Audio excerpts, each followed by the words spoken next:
Hi, my name is Dr. John Douillard and welcome to LifeSpa.com. And today I want to talk about our 2 Yoga Journal Ayurvedic video courses.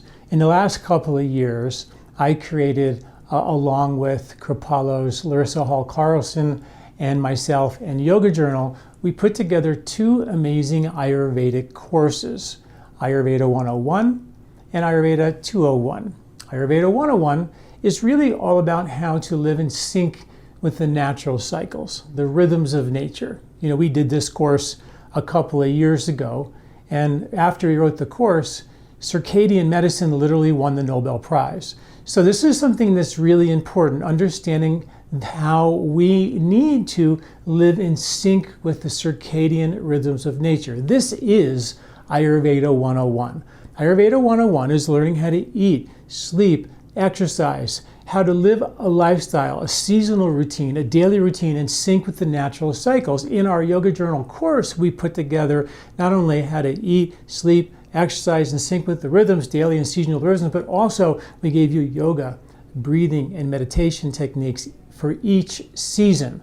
Of course, in Ayurveda, there's sort of 3 major seasons and 3 more minor seasons, making up a total of 6 seasons. So we're going to talk about just the 3. So in the Ayurveda 101 course, what you get is 3-season approach to yoga, breathing, meditation, lifestyle, and all that specific to your individual constitution or body type. So it's like super tailored to your individual needs, which I think is amazing and quite frankly unprecedented. There are not any other yoga training programs that tie your exercise, your diet, your daily and seasonal routines, and your yoga, breathing, and meditation to the quality and the changing of the energetics of each season. So we now know, right, based on a lot of emerging science, that the microbes inside of us change, or supposed to change anyway,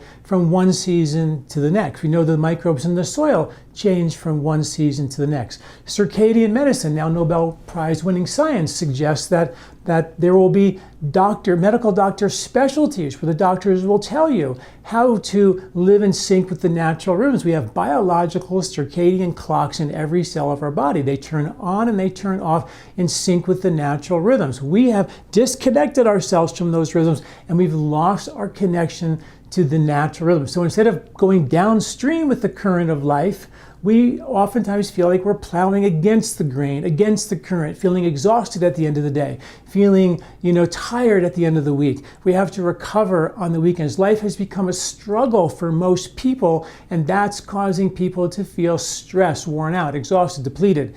And life in nature was never a struggle. I mean, sure, you get chased by a bear or a lion, whatever, in the ancient times once in a while, but if you go for a walk in nature, anywhere on the planet, generally speaking, it's extremely peaceful. It's extremely calming. In fact, nature walking, nature therapy, forest bathing, has been well documented to elicit a host of health benefits, and that's allowing us to entrain our circadian clock with the rhythms of nature. Studies have shown that when they took people, I here live in Boulder, Colorado, and they took a bunch of so-called healthy Boulder types, and they measured their circadian clock, and they were completely out of whack. Their circadian clock was producing melatonin, which is a sleep hormone, in the middle of the day. They're producing cortisol at night. It was completely a mess, and these were sort of healthy people.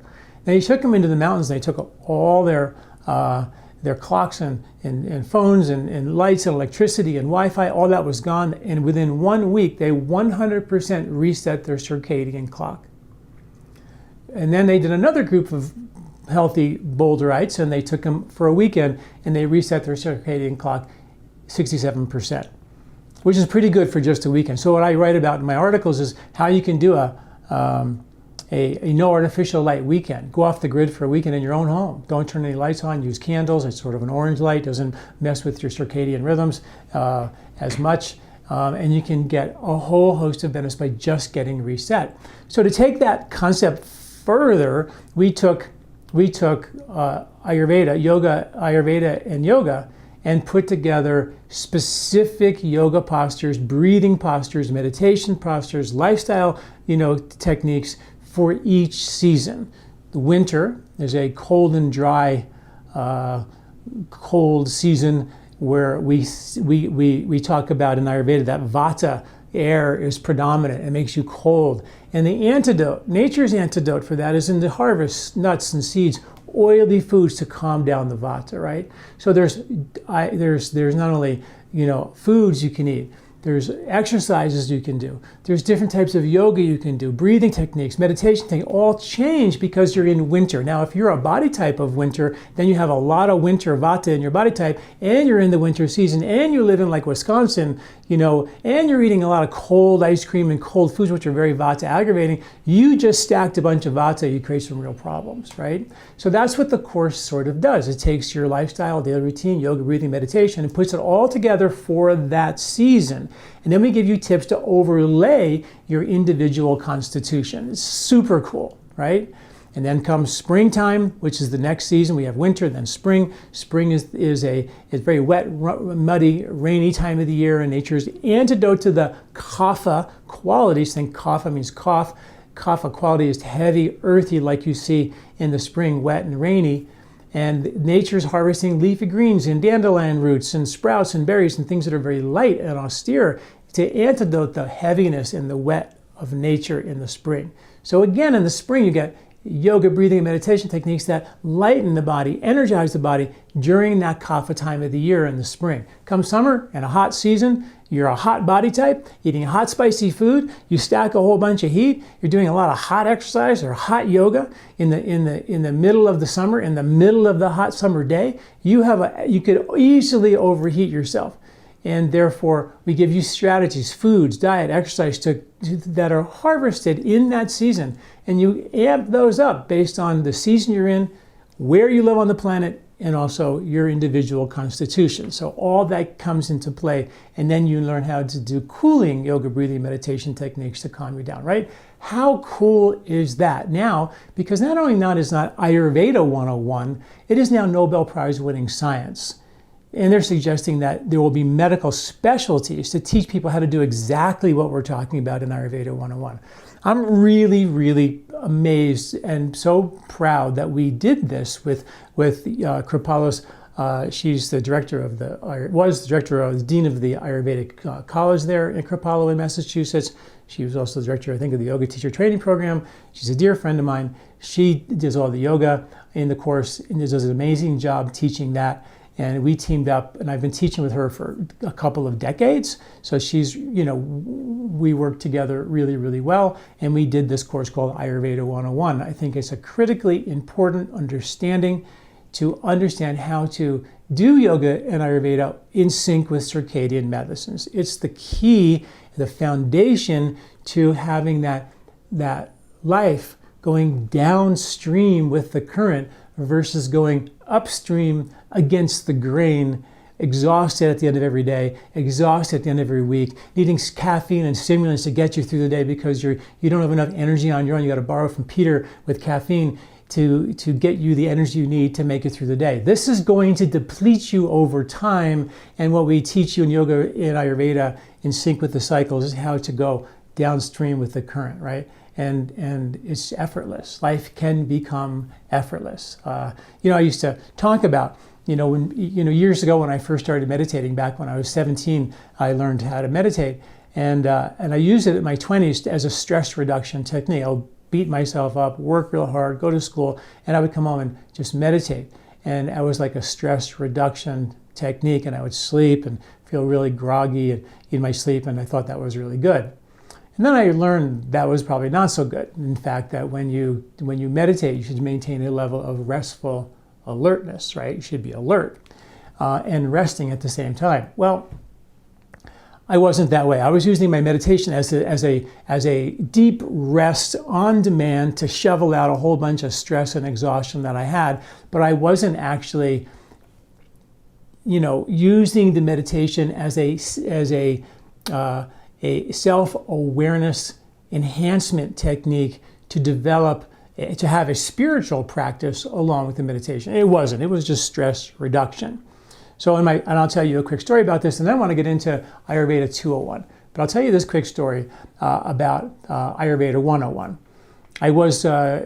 When I was in school, I was training for an Ironman, and I was studying Ayurveda in the beginning, this is 1980, and I was dabbling in Ayurveda and wanting to study it. I went to a lecture. After the lecture about Ayurveda, I went to this Indian man and I asked him if it was okay, based on Ayurvedic principles, to do an Ironman triathlon. And he said, "What is that?" This is 1980. No one even knew what an Ironman was back then. And I said, "Well, it's a 2.5-mile swim and a 112-mile bicycle ride and 26-mile run, marathon." And he looked at me and he said, "Why do you do that?" And I said, I didn't really have an answer for him. I didn't really ever ask myself that question. So I was like, and he looked at me and he says, "Do you meditate? Like, if you were anything, spiritually minded, of course you would meditate, and you would never do that other thing." And I said, "Yes, I do, in fact, meditate. I meditate, regularly." And he goes, "Do you sleep while you meditate?" And I was like, "Yes, absolutely. I get the deepest sleep. I meditate. I feel very refreshed afterwards. It's great." He looked at me like I was sort of a jerk and said, "When you meditate, you're supposed to maintain a level of restful alertness. You're supposed to be resting and alert at the same time." I was not alert. I was completely conked out, probably snoring and all kinds of things. And so I looked at him and I said, "So does that mean that if I can meditate and not fall asleep, I can do all this exercise?" And he said, "Yeah." I'm not sure he really got what I was saying, but he definitely said yes. And I was like, "Okay, I'm in." So I started meditating more and training less, because the more I trained, the more I was sleeping in my meditation. So I literally started basing all my training, bike riding and swimming and running, based on if I could maintain restful alertness. Well, it wasn't going great. So I started going on weekend meditation courses. I went on like 2 of those, and that was sort of helping a little bit. Then I went on a 2-week meditation course. I did nothing but meditate and did yoga and breathing and no exercise at all. I think I took 1 run in the woods. I sort of snuck one in. And I came back from that course and I was lit up. I got to tell you. And I wrote a book called Body, Mind, and Sport because of that experience. We did breathing. I did brainwave research on nasal breathing versus mouth breathing, everything that I experienced from this, because I was so blown away by how when I rested and I meditated, I was able to perform so much better. So I went from being sort of a lousy, mediocre triathlete to literally, placing in the top 10 in many events, sometimes even getting a medal. So I was able to compete at a very high level, and all of my friends who I trained with and treated, because I was in chiropractic college, they all thought I was doing steroids. A lot of them started meditating right after that, because I say, "No, I'm not doing steroids. I didn't get a new bike. Nothing happened. I just chilled out." So that's the difference between going upstream against the current or going downstream. And how do you go downstream? You got to pull back the bow. We use this analogy in Ayurveda 201 a lot. You got to pull back the bow, establish being, become still, go into nature. It's a great reset of the calm, right? De-stress yourself. Allow yourself to unravel all the fatigue that we piled on in our body over all these years. It's a big deal. And you don't know, I'm telling you, you don't know how exhausted you are. Maybe you do, but you don't realize how many layers of exhaustion have piled on and how the body has to adapt and compensate for many, many years to keep the motor running, to keep you energized and keep you healthy. And it just over time breaks you down. And I feel so blessed in my life to have learned that lesson early, so I didn't kill myself doing triathlons, and I was able to perform at a high level by doing less work. But I also really felt like it was a model for my life, how to handle a lot of stress from a calm place, like taking that yoga, breathing, and meditation into my day. So instead of, and I use the analogy of a hurricane a lot, like a hurricane has winds spinning around it. Most of us live in those winds, dodging refrigerators and washing machines and crazy things. And that's dangerous, right? Because you're just basically trying to manage stress in the world of stress. But in the middle, there's an I, a calm. And if you can start to establish being, this is an Ayurvedic understanding, establish the calm, still your mind, pull back the bow, and then shoot from that, act from that place of deep stillness and calm. Man, that in Ayurveda is a transformational, karmic breaking, emotional pattern breaking action. And that is why Ayurveda 201 was such an important next step.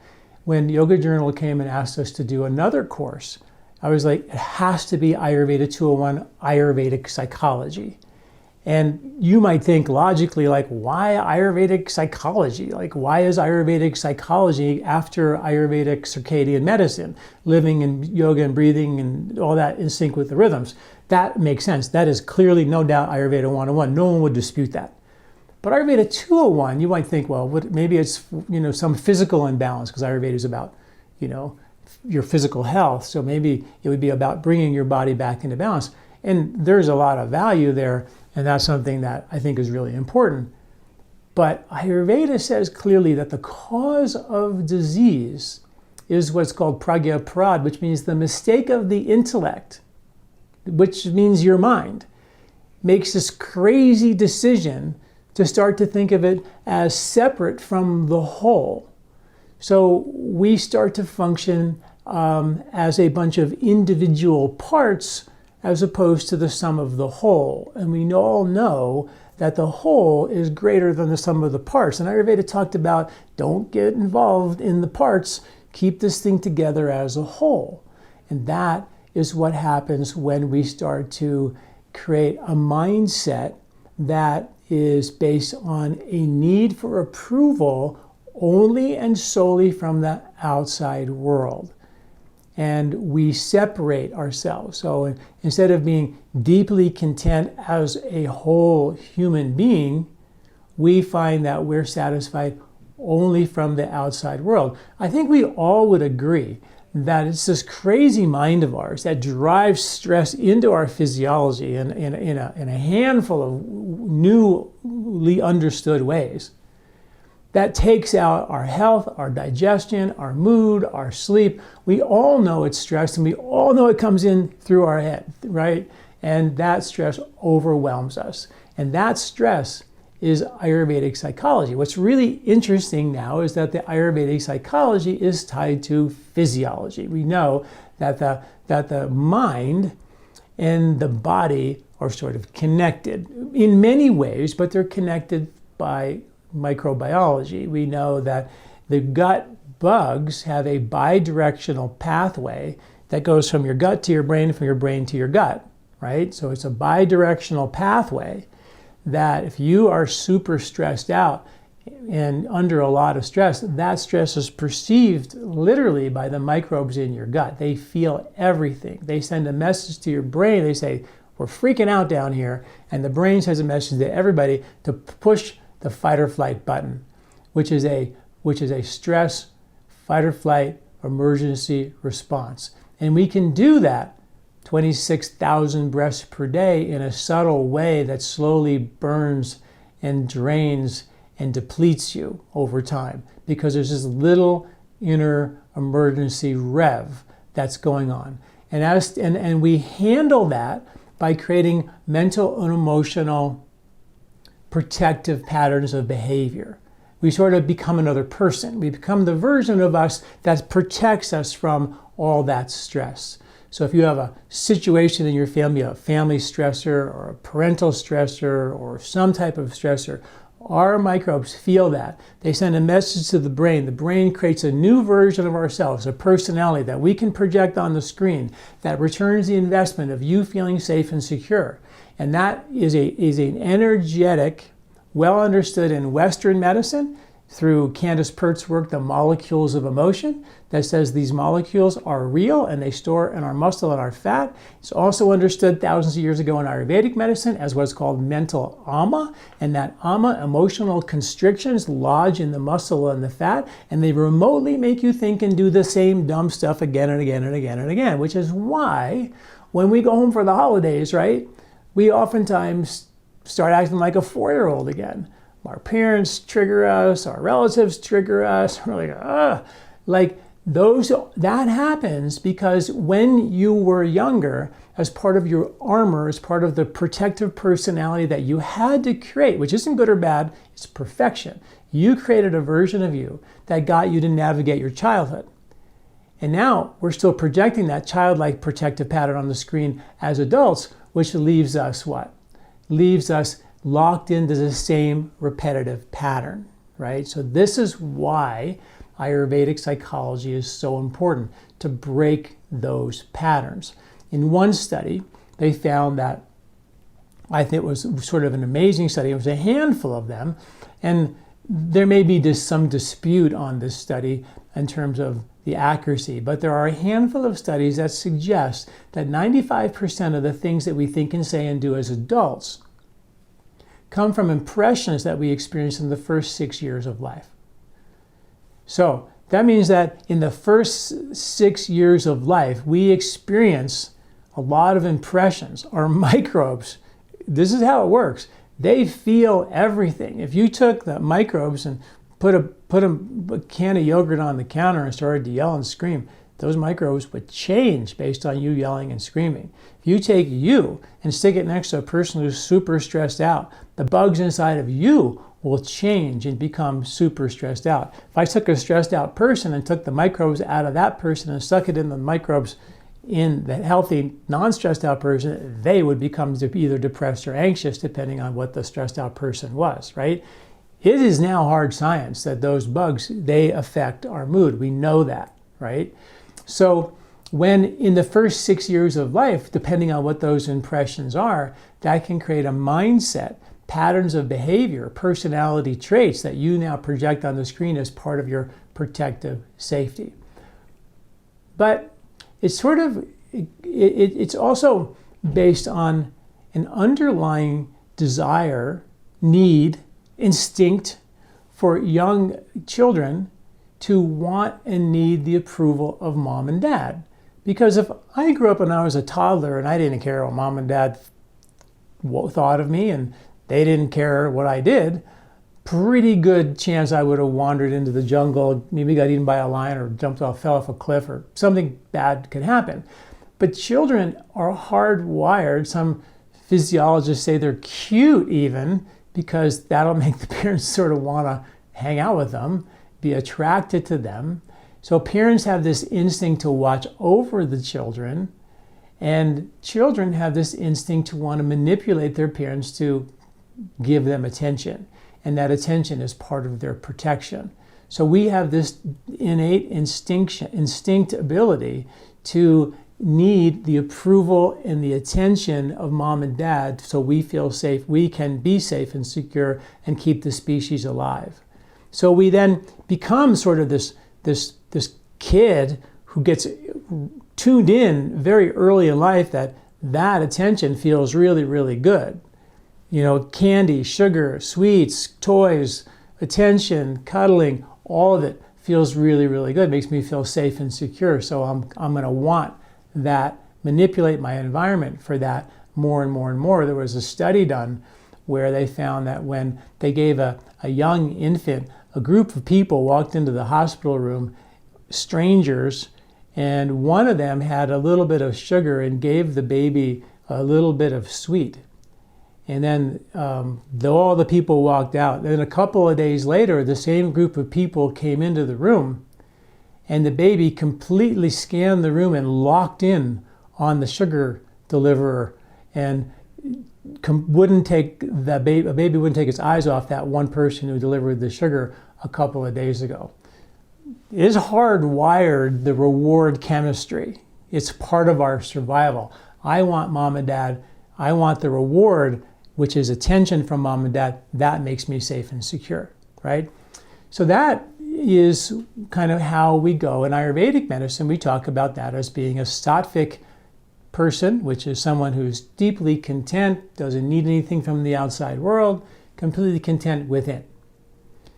Once you realize that you can get stimulated by the outside world and get attention from the outside world, like a baby wanting candy or toys or computers or screen time. All this is amping up the reward centers, the dopamine reward chemistry. And we become addicted to that very, very quickly and very, very easily. And this is something that our culture, in a capitalistic way, figured out, that if I can give you vaping with nicotine or cigarettes or candy or, the shopping or, the list goes on and on and on. If you can do all those things, then you can clearly deliver a reward chemistry which people will become addicted to and then beg, borrow, and steal to get more of that. And that's the culture we live in. And historically, traditional cultures knew that was the nature, and they created what are called rites of passage, where kids would be forced to, sever the relationship between needing the love and approval from mom and dad and being the love, and then giving the love and approval to their own children, like a mama, leopard would raise and take care of their kids and babies and their cubs. And at one point, mama goes, okay, you're old enough to be on your own. I'm going north, you're going south, you're on your own. And that's where the baby now has to stop needing mom and dad's approval and attention and do them. So this is what Ayurveda calls becoming conscious. And this is what Ayurveda 201 is all about. Ayurveda 201 is about learning the Ayurvedic psychology steps of self-inquiry and critical analysis, and of becoming more self-aware so you can see more clearly the truth of you, how it is when you are really letting the very delicate petals of your flower open and letting who you are out underneath and beyond the armor. And when you're acting and reacting to the environment based on getting approval or attention from the outside world, right? So there's two ways that we can roll, right? We can roll by getting really good at manipulating the outside world and giving us the stimulation we need from the outside with the shopping, or manipulating our mom and dad, manipulating our partners. Babies manipulate because we never stopped doing it. We never became conscious. The impressions we had from the first 6 years of our life are still affecting 95% of the things we think and say and do as adults. So we have never become conscious. And Ayurveda 201 is about teaching us how to become conscious with Ayurvedic strategies of yoga, breathing, and meditation, specifically designed to unwrap the mental and emotional ama, molecules of emotion, that keep us safe and secure, but lock us in repetitive patterns of behavior that we had to create as a young child, that we projected on the screen as adults to keep us safe and secure, which is fine as a child, but you may all notice as adults it sort of like stops working. Like we don't really, we don't feel that deep level of contentment. We start to build up angst, anxiety. We always feel unfulfilled, somehow unsatisfied in our lives. So we go to stimulants like coffee or maybe marijuana is now legal, and we do things to numb ourselves. And that, unfortunately, is us going further into the outside world to try to get satisfied from something outside of us. And this is, in my mind, a sad state of affairs, which is why I think Ayurveda and yoga are so critical. The philosophies are so critical because it's saying, how far can this pendulum continue to swing to get us somehow satisfied from the outside world? Doesn't it have to swing back so we can access who we are, pull back that bow, establish being in silence, and start acting from the eye of the storm? The bigger the eye, the bigger the calm, the more established in being you are, the more you function from that deep place of consciousness. And that deep place of consciousness it pervades everything. So take a moment, think about quantum physics for a second, which is a beautiful map for Vedic science. Vedic science and quantum physics are becoming sort of, very aligned with a lot of the new understandings in quantum physics, which suggest that everything in our world comes from a field, And if you take these particles and you take dropping down to more subtle and subtle levels, you find out that they're all functioning as fluctuations or frequencies of electromagnetic fields. They now know and pretty much agree, and Max Planck, the founder of quantum physics, Einstein, all these guys in the 1930s all suggested that that field was intelligent or informed or conscious. And the newest thinking is that we are not consciousness. We tap into a field of consciousness. And we are sort of like antennas for this consciousness field, this informed electromagnetic field that's everywhere. So Ayurveda said, remember, that the cause of disease was pragya prad, the mistake of the intellect, where the mind started thinking of itself as separate from the whole. Well, what is the whole? In a Vedic science, quantum physics, yoga, Ayurveda way, the whole is clearly the field of informed electromagnetic frequencies that predate the Big Bang, even according to quantum physics. So they were there before space and time.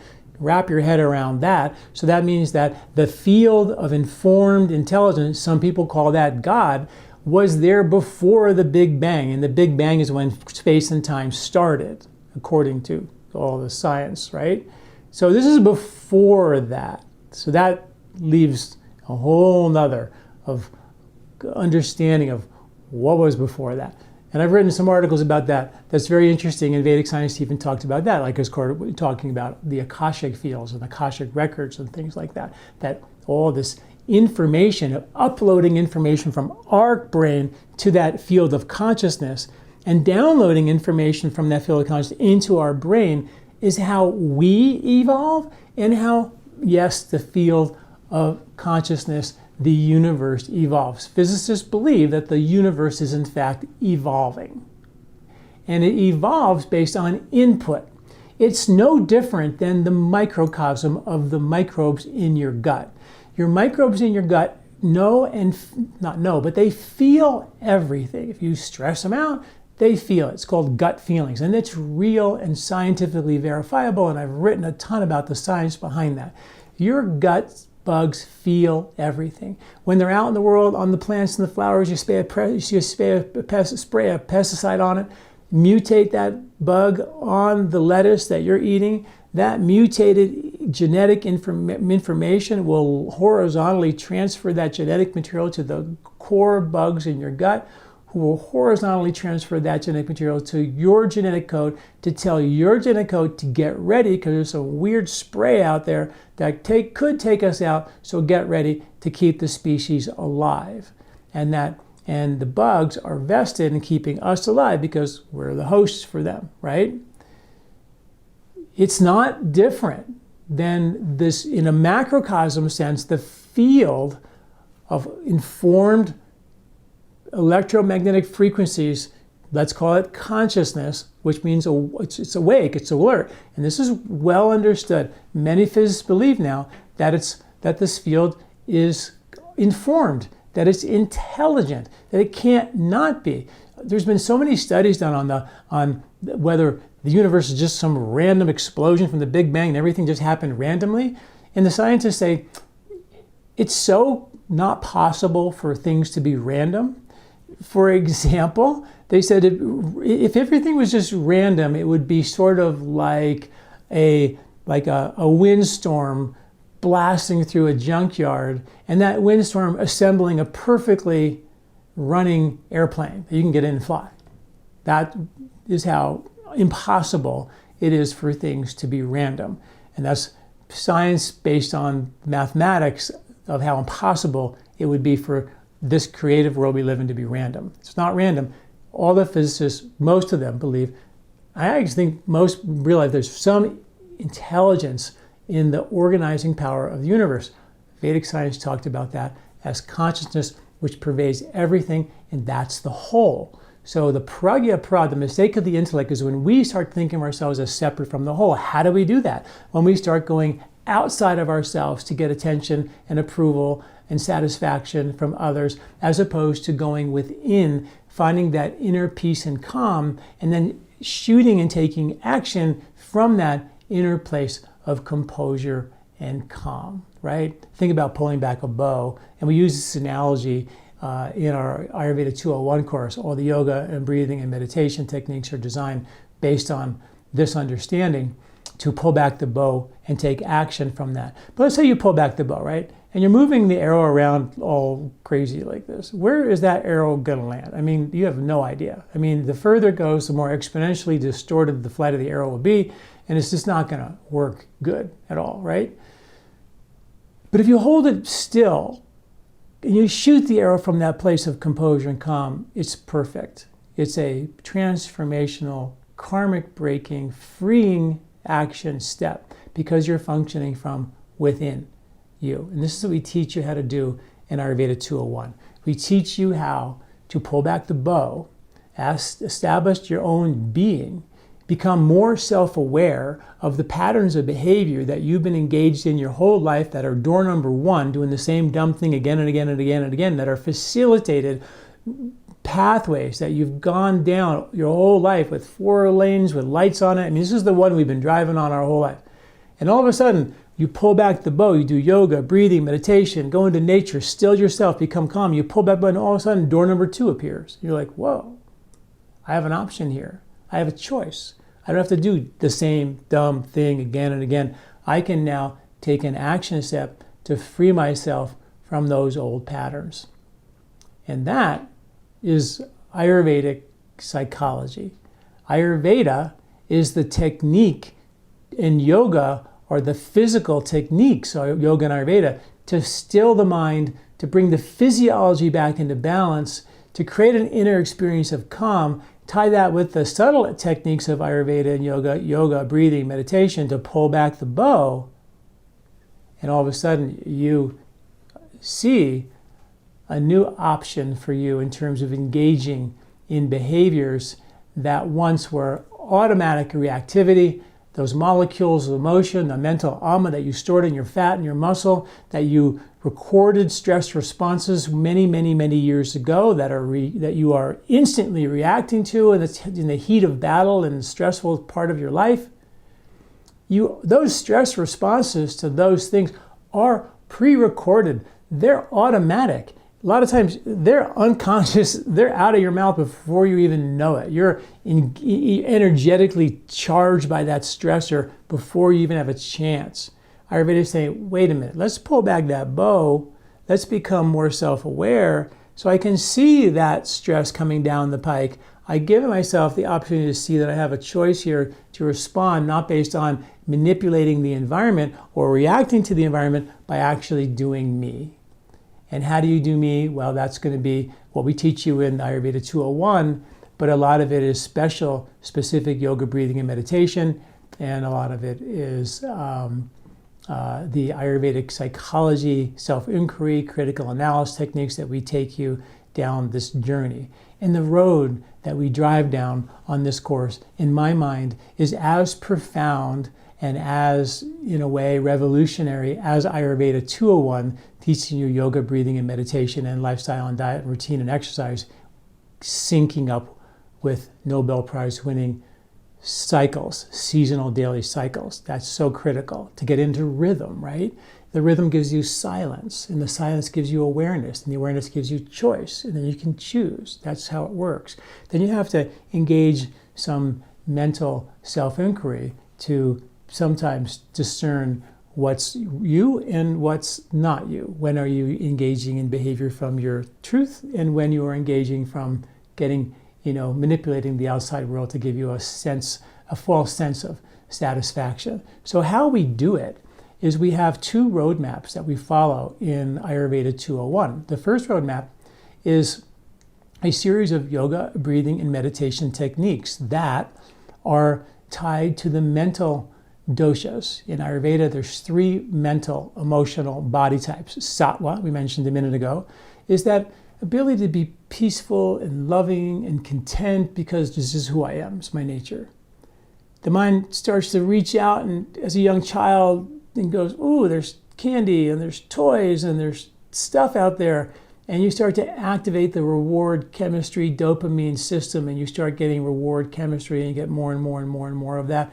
You go into your life, you get a job, you get new cars, more stuff, more shopping, more this, more that. And then all of a sudden, you at some point, you realize that it's just not doing it for me. I keep pushing and driving up this hill. I'm exhausted at the end of the day, and I'm never really feeling satisfied. And the overstimulation to get us that more reward chemistry is called rajasic behavior, overstimulated behavior, getting all your attention and approval and stimulation and satisfaction from the outside world.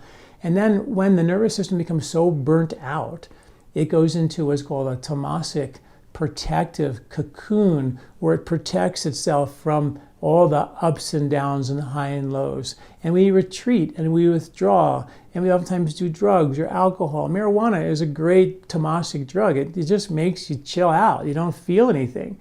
But that's the problem, is that you don't feel anything. It kills pain. It was legalized initially because it stopped pain. It stopped you from feeling.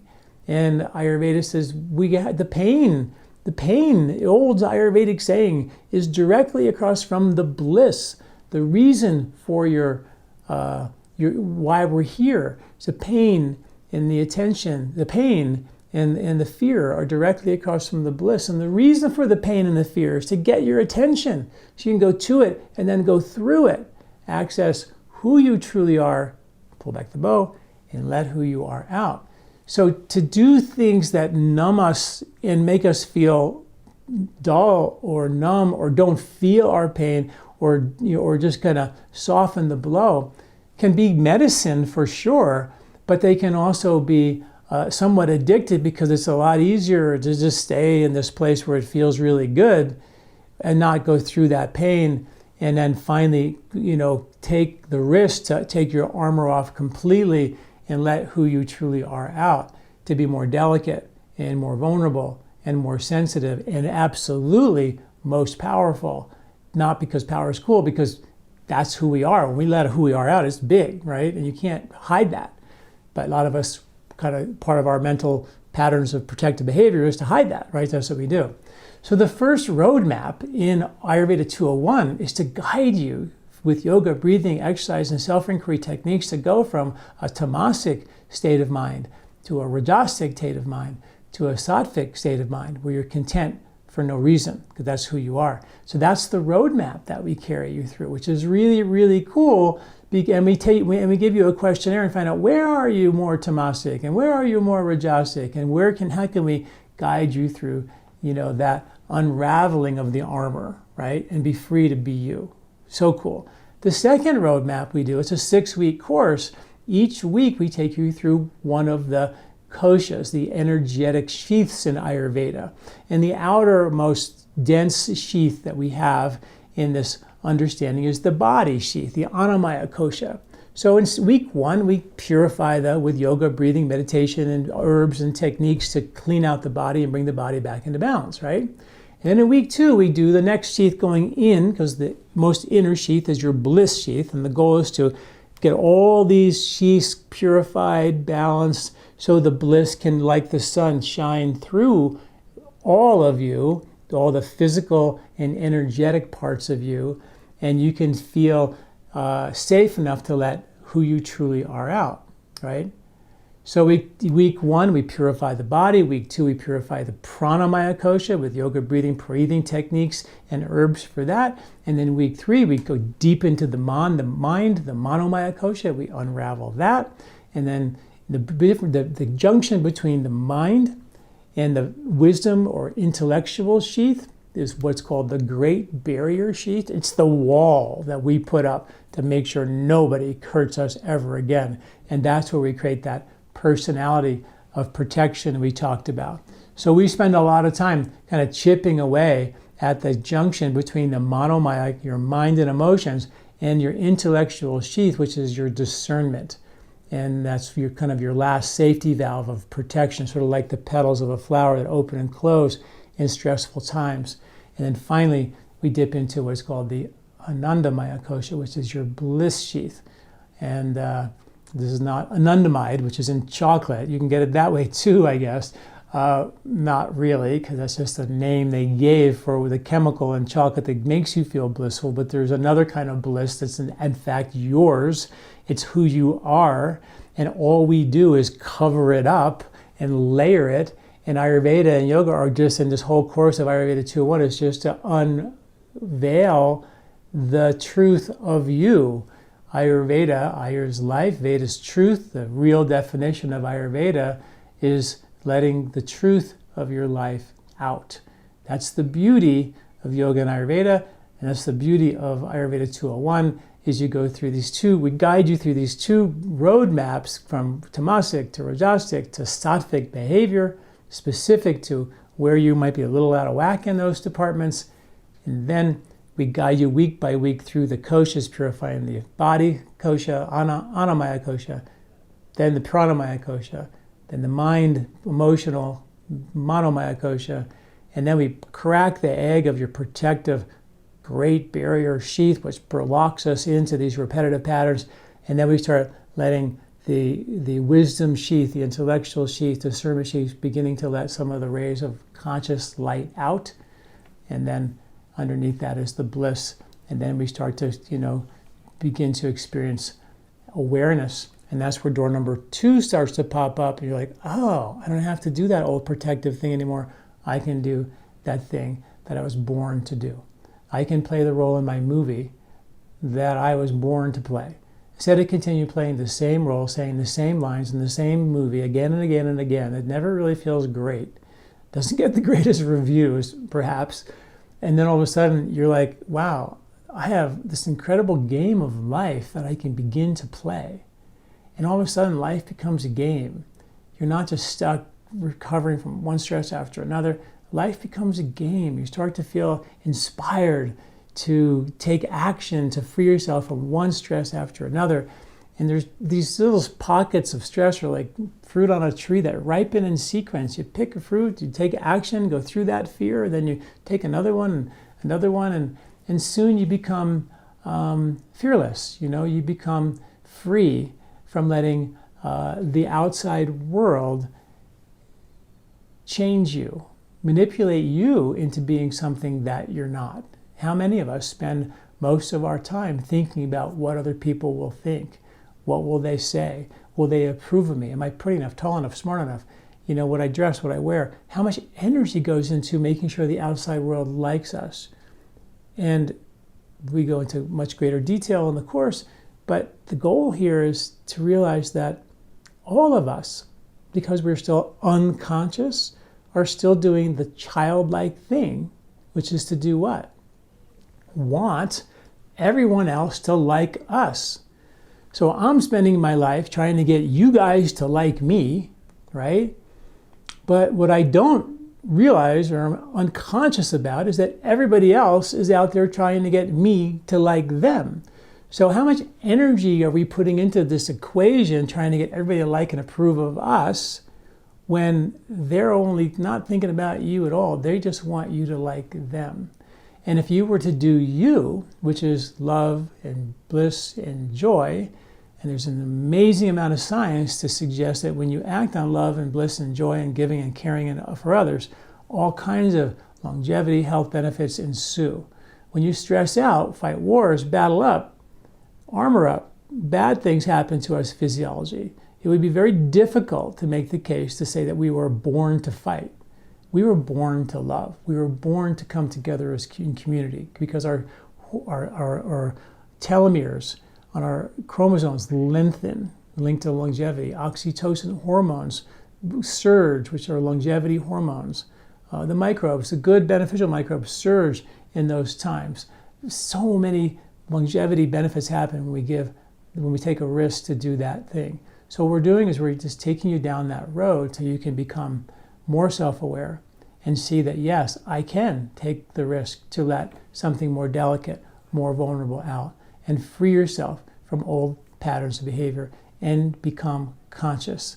I highly invite you to join us for Ayurveda 201. It's an incredible journey, like I said, to take. and to really understand and begin to play the game of life, because that's the game, and it is a game. It's not a war, it's not a battle, it's a game. You get to play it for the rest of your life. And every time you play the game and you go through a fear, you feel so much better about yourself. And it's a journey. I've been playing that game for many, many years because we're all human, we're imperfect, that's why we're here.